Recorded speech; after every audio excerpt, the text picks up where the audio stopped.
Hello and welcome to the Dubai Creek Golf and Yacht Club. Now we're here today for the 2009 Al Naboodah Charity Pro-Am.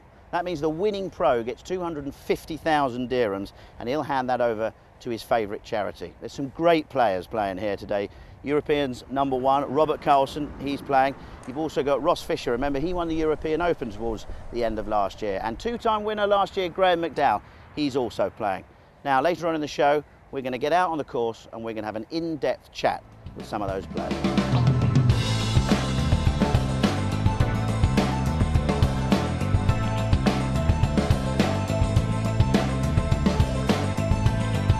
The clubhouse here at the Dubai Creek Golf and Yacht Club is a landmark in the middle of Dubai. Now this course was built in 1993 and was able to hold its first huge tournament, the Dubai Desert Classic, in 1999, which was won by David Howell, who's also playing here today. Now let's get onto the golf course. Fairways are shaped magnificently. The greens will be very quick for the amateurs. The pros will be fairly used to them. As I say, everything here is in tip-top condition and it's only a stone's throw from the heart of Dubai city centre.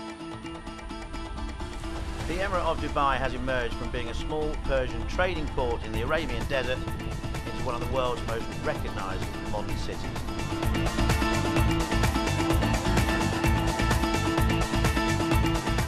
As the players warmed up, we took the opportunity to chat with the previous champion over this creek layout, the winner of the 1999 Dubai Desert Classic, David Howell. Winner in 1999, 10 years ago, doesn't time fly? Doesn't it just? You were just a young, inexperienced broadcaster then, Boxy, and now you are a veteran. So what memories do you have of that, David?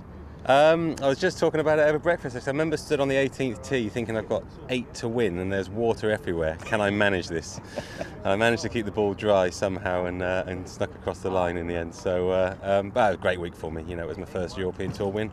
Dubai Desert Classic doesn't get a lot bigger than that, you know, certainly in those days on our tour. So yeah, it was a great week for me. People don't think the pros get nervous, but could you just reassure them that you do? Oh yeah, you do. Oh, crikey, negative thoughts just jump into your head all over the place, and I think that's just natural.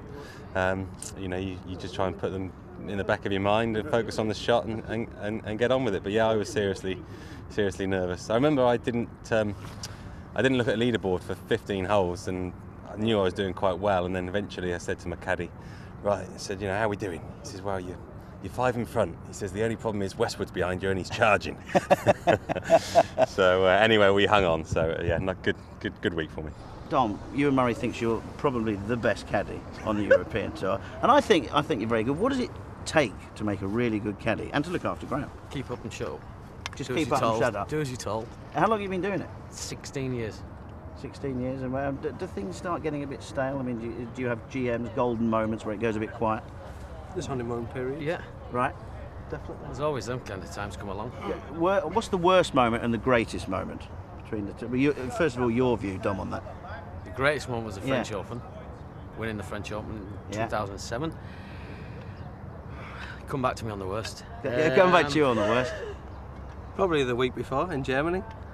The week before we won the French Open, in fairness to Dominic, he sat me down at the French Open and said, you can't act like that on the golf course. And you know, you need to calm down and relax, and then we went on to win that tournament that week. Proper telling off? Yeah, it was a proper telling off, yeah. How do the percentages work nowadays? I remember in my day of playing, it was 5, 7 and 10. 10 obviously for a win. Didn't hand too many of those out, just the one. But does it still work pretty much like that? Is that the Italian Open? Mr. The fifth major. Yes, that was the one. That was the one. Sports psychologist, down the gym. It was never, ever really like that when I was playing, but it's certainly part of the armoury nowadays, isn't it? I've always felt that it certainly doesn't hinder you to be fit and to be stronger, and you know, I think sports psychology-wise, I mean, you know, each to their own, really. For some guys think it works, and other guys just don't believe in it. So if you don't believe in it, it's not worth doing it. Robert, do you have a sports psychologist? Tried it, but I don't now. You don't anymore. Now I know you've not got a massive amount of hobbies, but you are into your cars, aren't you, Bradley? Yeah, I'm into the cars.